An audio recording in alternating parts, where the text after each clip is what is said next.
Alright, how's it going everyone? My name is Theron, and welcome back to another Fire Emblem Heroes summoning session. Today we have the new Fallen banner featuring, finally, Fallen King Chrom, or Risen King Chrom, I guess.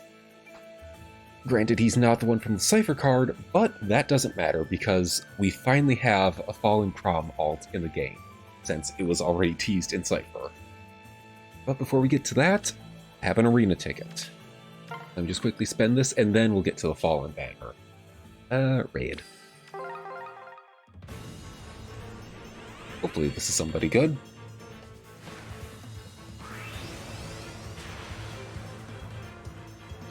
And a Brave Celica. Interesting. I have gotten so many of you, I may as well just merge you up. Yeah, that's fine. Yes. Oof, minus attack. Yeah, you were just a merge. Anyway, now on to the Fallen banner, because I just have to do the arena ticket whenever I have it. And, yeah, Fallen Chrom.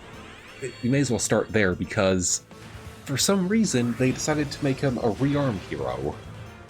Now, oh!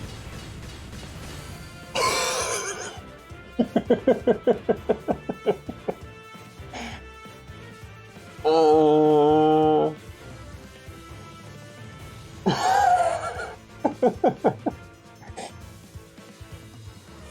Okay then. If that's how you want to play Chrom, we'll play that way. With HP, I don't really care about IVs. Oh my god, that is amazing. I am never... okay, right, free summon, and we get the walking corpse. Oh, that is amazing. That is amazing. I'm so glad I do these videos sometimes, because that way I can just show off when something stupid like this happens. I love it. Oh, that is amazing. There's no way it happens twice in a row, so let's just get on to the fact that he is a rearmed hero, and our second rearmed sword, with Arcane Devourer, which, when comparing this weapon to Arcane Elhruthnir from Lith, you can see that there is a notable difference in that Arcane Devourer, it's more for fast and speedy units, whereas Elhruthnir, it is for a bit more defensive or tanky units, if that makes sense.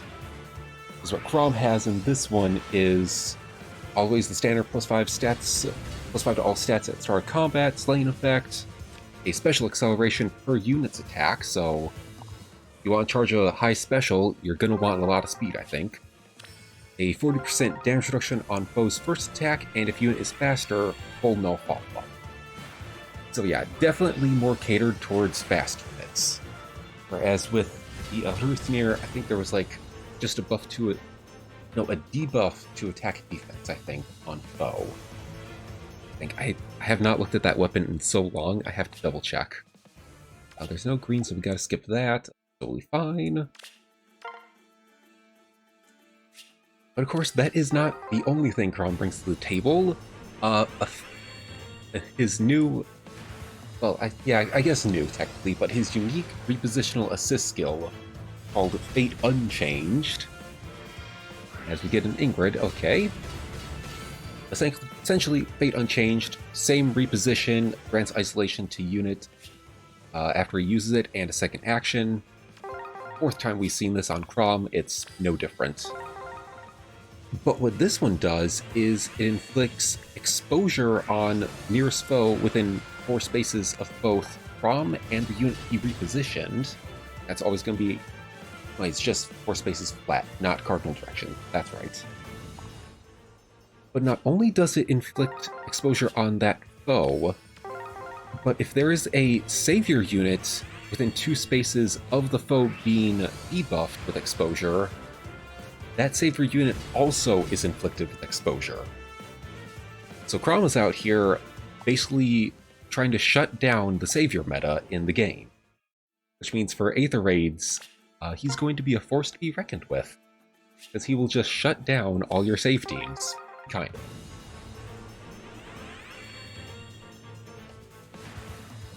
That already makes him pretty dang scary. Also the fact, oh, got my two priorities. Let's go.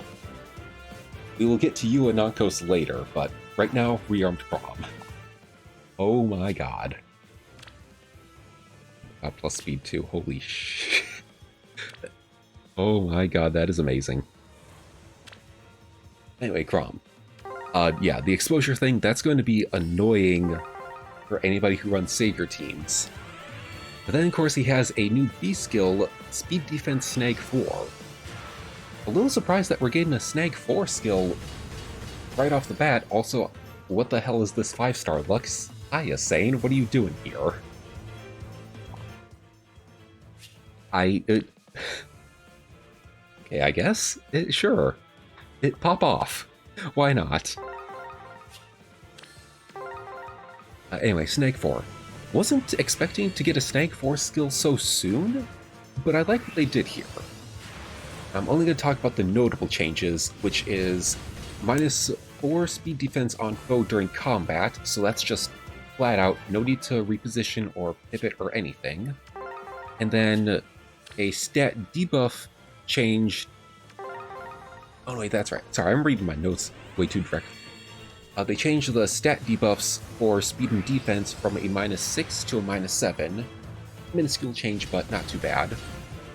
And then it also inflicts sabotage, which it's going to be in the exact same requirements for like effective range as Fate Unchanged on Chrom. So 4 spaces of both unit and target ally that got repositioned. There's a foe within there, they're going to get sabotaged. And if there's a savior unit anywhere near that same ally that got inflicted with sabotage, be it near save or far save, they're also going to be inflicted with sabotage.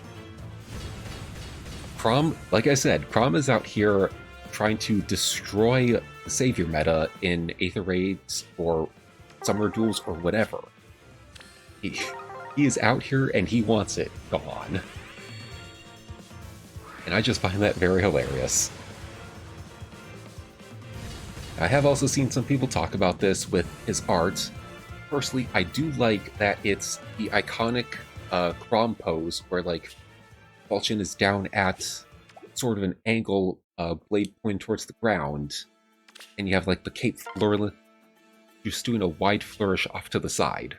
I love that. It's such an iconic art piece for Chrom. But it just looks so menacing when it's his Fallen ult. And I just can't help but be so sad by him. Or feel sad for him, I mean. Talk. Now granted, obviously, the design isn't exactly what it is in the Cypher arts. This one's a bit more black and red. Cypher art, it's a bit gold and gray, I think. I mean, that just means we now have 2 Fallen Chroms, technically, in Fire Emblem lore. We have the one from the Cypher art, and now this one in Heroes. I see this as a double win for the Chrom fans, because now you get double the Fallen Chrom for half the price of one, or something or other, I don't know. We just have 2 Fallen Chrom arts, and both of them look pretty sick.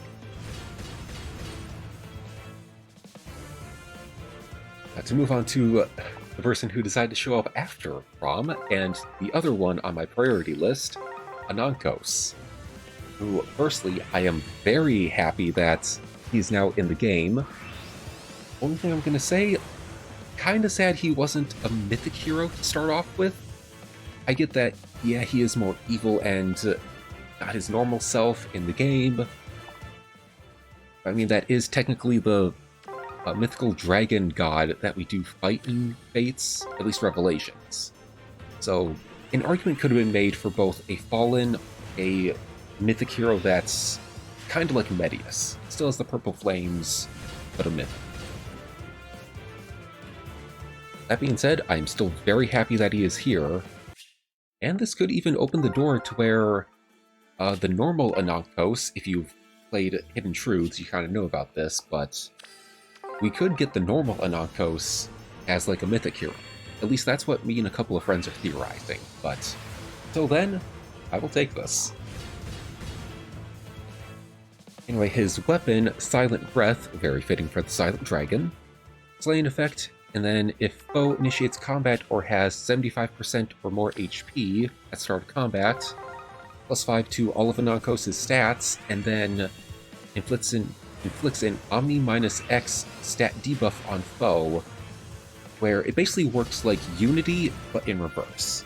If you have a +7 stat boost to, let's say, attack, his weapon will double that, but then inflict it as a penalty. That becomes a -14 on your attack, or in it total. God, I need water right now. I can't speak.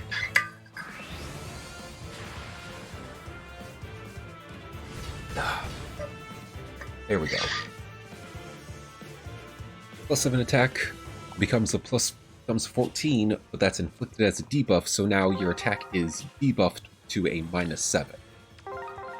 That's basically how it works. Like I said, reverse Unity. If you have a bonus, it now becomes a penalty. Easy. He does also have 20% true damage off of his speed, and then just a flat 7 damage reduction on foe's first attack. Just a flat 7, no percentile, no anything, just a flat 7 damage.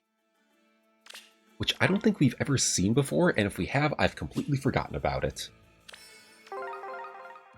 I mean, yeah, he is supposed to be pretty tanky, and he does come with Savvy Fighter 4. Real quick, was not ever expecting this to get a Tier 4 upgrade so soon. Yeah, sure, it's only 2 years old from Valentine's Lucina, but I don't know, it just feels a little too early for this to be a Tier 4 now.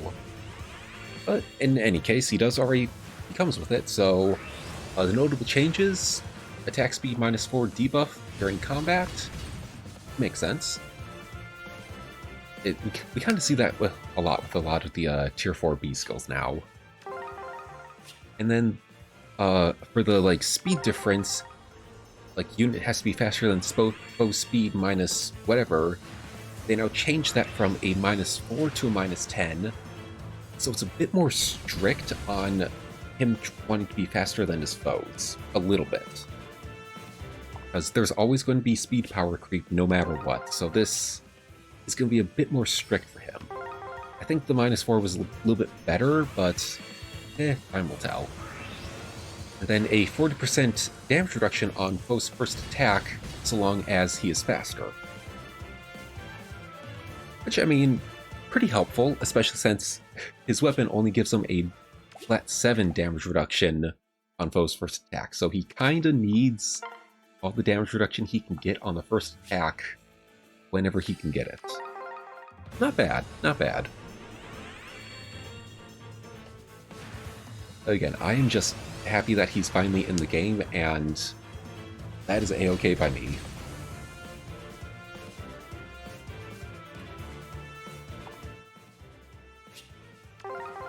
Moving on to the other 2 units, cannot forget about them, and why would we? Because, well, we finally got Fallen Eyelet from Three Hopes. This kind of does spoil it for me, since I haven't fully finished Three Hopes yet, but I'm a-okay with that. Hiya Luke, I'm going to forget about you very soon, because I don't care. I haven't fully played through Three Hopes yet. I don't care if this is a spoiler or anything, it just... if it was gonna happen, it's gonna happen. But anyway, Eyelet possessed by Sothis, apparently. She has the Captain's Sword, Slaying effect, like always. And then the Bulwark effect, where it's basically obstruct. If foe is a melee unit, they can't move past one adjacent space where Eyelet is, and if they're 2 range, it's basically within 2 spaces of Eyelet. Again, it's that obstruct part of Bulwark that she has in her weapon. Pretty good, pretty good. Especially since that is annoying to work around whenever you're fighting, well, anybody with Bulwark, really. +5 unit stats, neutralizes foes' bonuses during combat. That's not going to be fun to fight. 7 to HP healing after combat, and if foe initiates combat and Eyelet is faster, Eyelet can counter-attack before foe's first attack, so that's basically Vantage.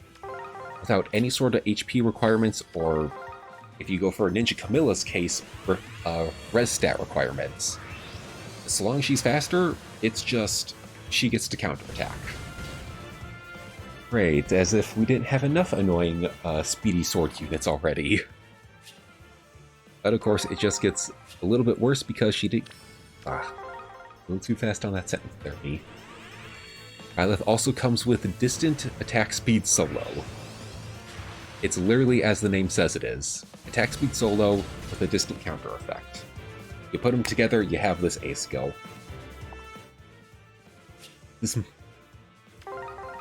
I'm gonna say this right now. I don't think it was necessary to do this for... I don't know what side this is going on. Either distant counter or attack speed solo. Whatever the solo skill will be if they make more of this. I don't think this was mandatory because now this A skill just completely invalidates the entire solo line if they don't have distant counter in their weapon. Like, you don't really need DC in your weapon if you want to be a fast, speedy unit without allies around you, but now this kind of just invalidates an entire skill line. Sure, it's cool and new and whatnot, but I don't know, it just doesn't feel like we really need it right now, right this instant. C'est la vie, it happens.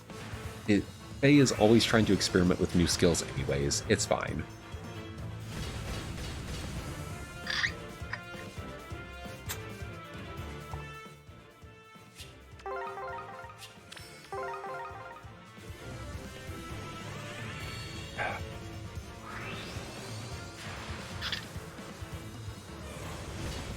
And finally, last but not least, Fallen Maria from New Mystery of the Emblem. I have heard about this certain scene with her before, so I was kind of expecting this to happen at one day. But she has the Sacrifice Staff, Dazzling Staff effect, and a Slaying effect. Finally, more PRF staff effects, or staff weapons at least, with Slaying effect. Thank you. And then if she is within 2 spaces of an ally, +5 to unit stats and neutralizes guard effects on units. Then a +4 to unit stats during combat. And then the crazy part about her weapon, it grants Life Unending, which is Legendary Phase special. You know, the whole miracle and then 99 HP healing after combat if miracle effect procs, to allies within 2 spaces of Maria. Which means, if you set this up right with Maria and Legendary Fae, where you have Legendary Fae use her special first, and then bring Maria in as a bit of support, you've essentially created a raid boss in Fire Emblem Heroes, with just 2 units, because they have Miracle and Healing on both of them. I don't know... Okay, I get that it's technically for the story with New Mystery of the Emblem. I know that. But what in the hell was Faye cooking with this? I don't think we needed it, but it's good for support, I guess. But what is Faye cooking with this? The only thing I can hope for here is that there is some sort of restriction on when this will actually take place, because that is going to be very annoying to deal with for a lot of people, I think. And finally, not only is she bringing Poetic Justice... We just got done talking about you, Maria. How you doing? Not only does she bring Poetic Justice to the normal pool, but a new healer special, Holy Panic. Same sort of thing, minus HP kind of sucks on you, but that's... Or minus attack, I mean, my bad. Same sort of thing with boosting damage equal to foe's res for percentile. Then Holy Panic, what it does, let me just get that up. Yeah, look at that. Look at this freaking weapon. I don't like it, but it's gonna be so fun. Okay, Holy Panic. Basically, the new gimmick for this one, -5 attack and speed and panic on target, and any foes within 2 spaces of that target after combat. Essentially with these healer specials, it's just pick whichever one you kind of want for your healer. Any one of them are going to be good, so long as their weapon refined is either Wrathful or Dazzling Staff. If you give them Poetic Justice, or in Valencia's case, Dazzling Shift, that's the one. It doesn't really matter what special you give them. And I am going to pick Violet because she's the only one I don't have from the banner anyway, so I might as well max out the skill for the units that I'm getting.